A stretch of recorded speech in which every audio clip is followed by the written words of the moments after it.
Hey YouTube, and let me go ahead and start the Instagram live. Hey Instagram. So let me just get started. So I am Genevia. I am a copywriter turned beauty founder. I owned a cosmetics line for about 3 years, and now I am a web designer. So hold on, let me fix this a little bit. So I am the founder of HB Lighthouse, a web design studio based in Maryland, and I design websites for health and beauty brands that are looking to launch their products or redesign their existing websites. So today I want to talk about copywriting. This is a thing that a lot of people get really nervous about because they're not sure what to communicate to their target audience or how to communicate. And so, as a former copywriter, I worked in copy for like 9 years. I worked in fashion, beauty, and education technology. And those are a lot of different things. But for the main thing really is the same. It stays across the same. It's just like you're communicating in a different way when it comes to those different industries. So, wanted to talk about what is copywriting and how you can sell your products with words. So, copywriting, first and foremost, is basically promotional text. So, it is text, words that is convincing people, educating people, or engaging them. So, those are the three main reasons for why people would use copy to sell anything. And copy is not legal. I know a lot of people think that when they hear the term copywriting, they're thinking legal, they're thinking something that has to do with protecting a brand, which is copy, Right. So this copywriting that I'm talking about today is copy, Writing. Two completely different things. So this type of copywriting that I'm talking about today is mainly marketing and it's a part of branding. So in a video that is also on my YouTube channel, it's a branding video called Three Things to Consider when you're branding. And messaging is one of those things. And this is what messaging includes: copywriting. That is messaging. People call it brand messaging, web copy. It's really all the same thing because what you're doing is you're copywriting. So just to like set the tone and let you guys know what these terms mean. And so copywriting is just promotional text that you're using to convince, engage, or educate a consumer. So we got that out the way. And if you want to know a little bit more about branding and how this falls under branding, you can check out the YouTube video called Branding Three Things to Consider. I think that's what it's called. I'm not exactly sure. But it's on the channel. You should be able to find it because right now there aren't that many videos uploaded. So it's super easy to find on my channel at HB Lighthouse. So copywriting are things that you will find copywriting on websites. You'll find them on advertisements. You'll find them in emails. So when people are sending emails, that's copywriting. When you are visiting websites to shop or just to educate yourself, become familiar with certain topics, that's copywriting. Ads that you see, billboards that you see driving down the highway, driving down the street, copywriting. And so a lot of people, again, basically get hung up on what to write. Like, what do I write? Where do I start?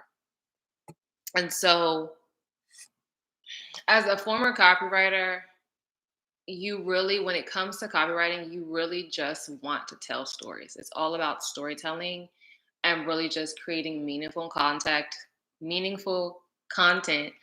that meets people where they are and engages with them. So you really want to try to just help customers see how the products fit into their lives. So, for instance, you want to stimulate their senses in a way where they can understand why they need to buy a product. So, for instance, um, you're always trying to provide value and help the consumer understand what problem you are solving for them. So if it is a person who has acne and you're selling products that combat acne, you want to be able to communicate that and tell stories around this product, its benefits, the why and the reasoning behind, the creation of this brand. You want to tell stories around your founding of the brand. So why did you start the brand? Do you have, personal issues with acne? How did you solve these problems? Okay, I created this product and I've been using it, and here are the before and after pictures of me using it, and this is going to help you XYZ become more confident. It's going to fade all of the marks if that is what another benefit of it. So you really want to tell the stories around that product and share your personal experience, especially if you have personal experience with that specific problem. So that is sort of how you do that. And then another thing that I wrote down is stimulating the senses and creating emotional connections. So a really great example of that is um, something that I shared in the branding video. So I talked about how, if you're familiar with Trader Joe's, which is a grocery store here in America. I'm not sure if they have locations in out of the United States, but Trader Joe's is a grocery store, and they, to me, are really known for having descriptions for every single product. So there's a little placard that has enough room to fit a sentence, the name of the product, and then a sentence. So it's not that much space.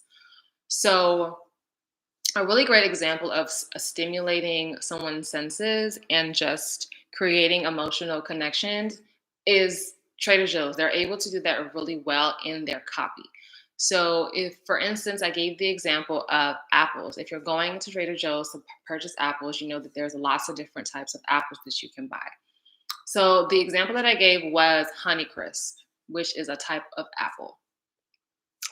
The product description will say something like, and this is not verbatim, I'm just making this up, but it will say something like sweet, tart, and crisp apple, perfect for blending smoothies, perfect for making salads, and great for using in your granny's homemade apple pie, something like that, right? So, how are you stimulating your senses or stimulating the person's senses in that copy? Well, first, you are telling them that this apple is perfect for your granny's homemade pie. So, you're already in your mind, your mouth is watering. You can already taste your grandmother's homemade apple pie. You know how bomb it is. And that's already doing something to you. Like there's a emotional connection there. Then the idea of maybe you're on a health tip. So maybe you are trying to be healthy for 2024 and you want to start making smoothies and eating salads. And now that you know that this particular Honeycrisp apple is really great for salads over all the other apples, you're going to buy that because you know that one, this is a 2 for 1. I can make a smoothie with this apple and it'll come out real good. Or I can eat a salad or add some apples to the salad and it'll be really nice, crisp, tart, fresh, sweet. You have all of those descriptors in there. And so it's already making you think that, oh, I'm about to create a bomb salad with these apples. So that is an example of stimulating your senses and creating an emotional connection. So Trader Joe's does this really well, and that's copywriting. They're literally just using a sentence because again, these placards are not very wide. There's not much room for a whole lot of copy.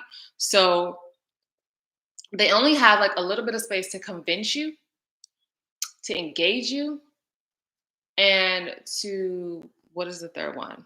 Convince, educate, and engage. So those are the three things. They only have a short amount of space to do those three things. So, and that is like a really great copywriting. That's a prime example of how to write effective copy is to engage someone's senses and tell a story. So they're telling you a story about these apples and the different ways that you can use them. They're providing value because they're telling you how these apples can solve a problem. So again, maybe you are looking to be more healthy and you want to know different ways you can use an apple, where you can use them in a smoothie, you can use them in a salad, and you can also use them in apple pie. If you have a sweet tooth and you want some dessert, you can do that as well. So they're providing um, the benefits to buying these apples, and you're going to buy them. They've convinced you to buy them because they've literally knocked out. They've given you three reasons for why you should buy them.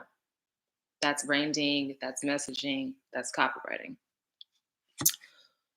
So aside from that, I wanted to share some homepage tips that are sort of like best practice when it comes to writing copy for your home page.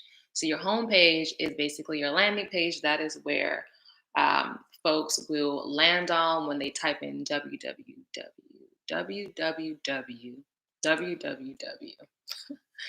dot yourwebsite.com. So when folks land on your website, they're going to get to that page, and the first thing that they're going to see is called the hero section. The hero section is the very top part of your home page that is visible when you land. And that's also called above the fold. So above the fold, again, is the same thing as the hero section, but you can be on another page. Like you can be on your about page and it's called above the fold, but it's not called the hero section. The hero section is specific to the homepage, if that makes sense. So it is the first part that you see before you start scrolling on a website, particularly the homepage.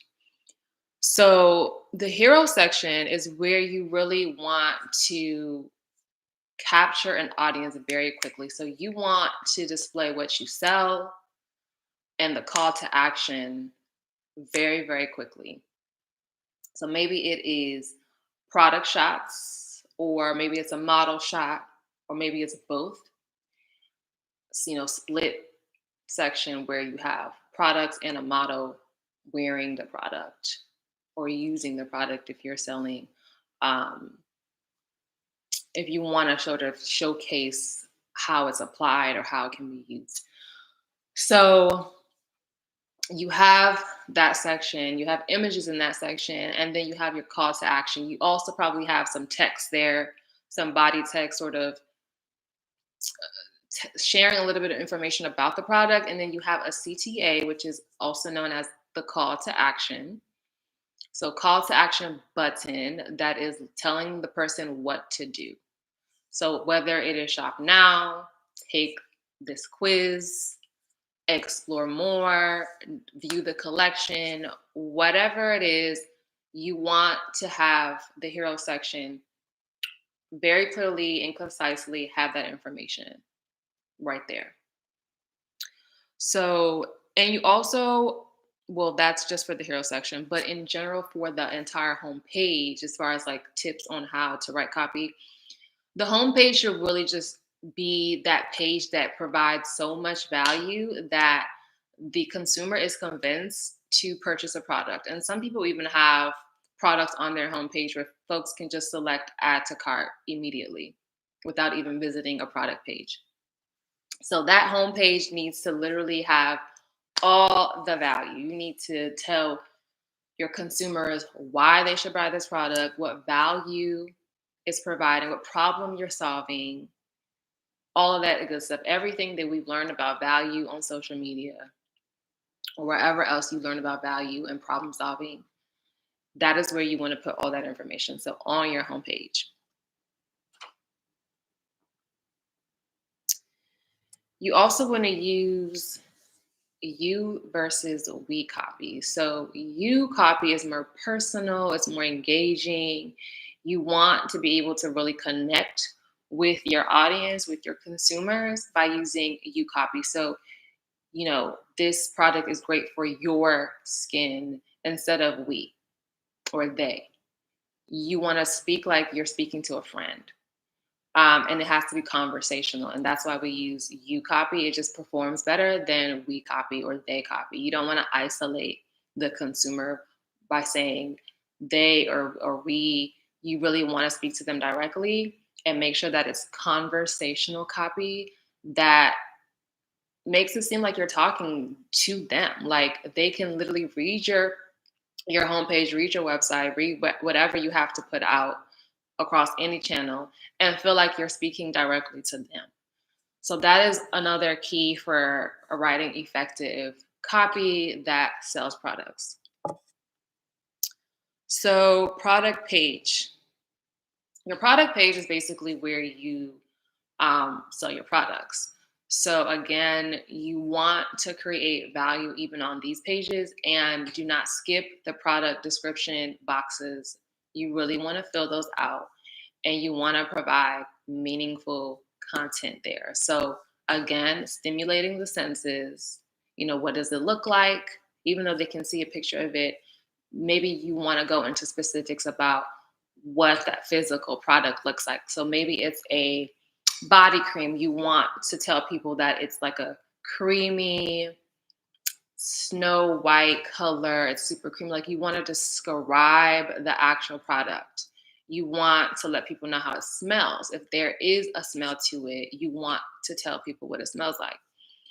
You want to tell people how it feels. So again, creamy, silky, powdery, whatever the case is, you want to be as descriptive as possible and let people know what this product, again, the senses and why they should buy it. And another good tip about actually filling in those product descriptions is that when you're providing meaningful content in those description boxes, it's also helping with SEO. So SEO is search engine optimization. I'm not an SEO expert, but when I worked as a copywriter, there was an SEO team that we had that would submit SEO strategy to the copy team.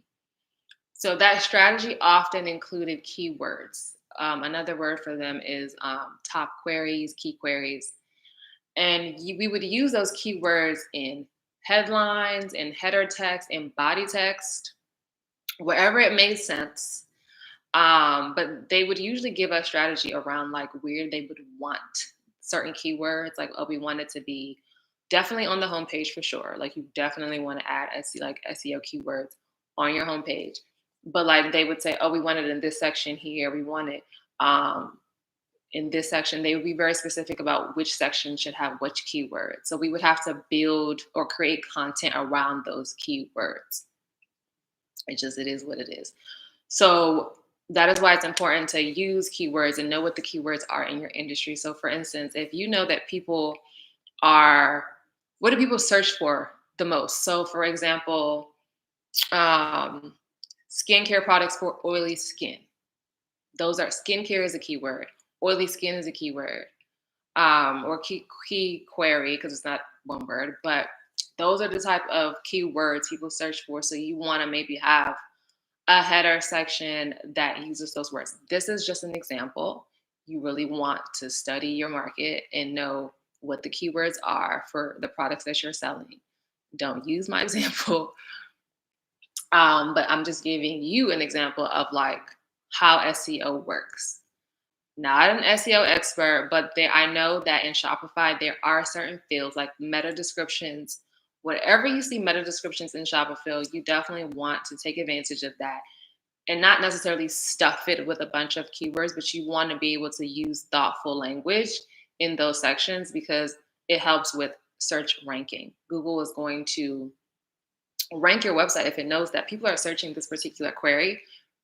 They're going to rank your website as one of the top because you're using the proper keywords that people are using to find products that you sell. That's generally what SEO is.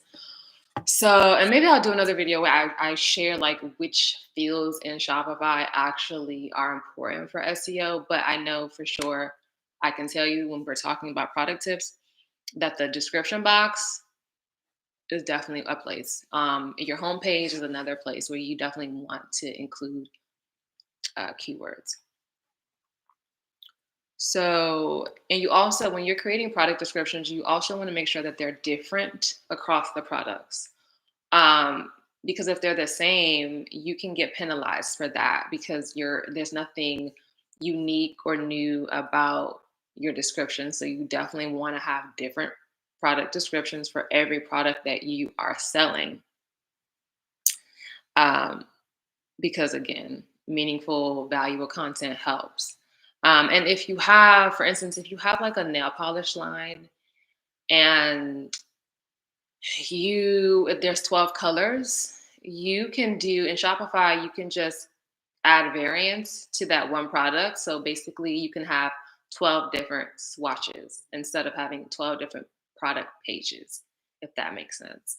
Um, so an example of that again would be like a Sephora or a beauty store that sells products online that has maybe a million OPI products. And instead of having a million OPI product pages, you just have 12 or or not 12, I'm sorry. You have one product page and it has a million product swatches of that product. Sephora does that. A lot of brands do that who have like, and it's called roll-ups or variants. And it's just because like there's no need to have, and it also has something to do with SEO, but because like there's no need to have so many different pages of the same product, you can just literally have a swatch. And it just makes things easier and it helps people find things a lot easier as well. So when it comes to product descriptions, again, you want to infuse personality in your product by engaging people's senses. So we already talked about that. Um, you want to be as descriptive as possible, and you want to talk about the features, but ideally focus on the benefits of the product. So that is all that I had for this video, copywriting and just how to sell your products with words. If you have any questions, feel free to leave them in the comments. If you need help with copy prompts, just like prompts to get you started writing, which would literally just be questions or statements to just help you start the writing process, let me know in the comments below and I will do another video or maybe just create some sort of like guide that will help you all get started on putting copy together for your websites. Um, so this video is going to be available on YouTube, even though I'm on Instagram Live right now. It'll be available on YouTube for you to watch. Our YouTube channel is at HB Lighthouse. Make sure you subscribe and like our content. I'll be putting out videos daily. That is what I'm challenging myself to do is, creating daily content, daily lives. So you can check our YouTube channel. And if you subscribe, you'll get notifications when any new video is uploaded. We also have a TikTok page that I started and an Instagram page. Obviously, I'm on Instagram. So you can follow us at HB Lighthouse at both or on both Instagram and TikTok. And I think that is all that I have for you all today. So yeah, this video again is going to be on YouTube. Thank you so much for watching, and I will see you all in the next video. Thank you. Bye. Bye, YouTube.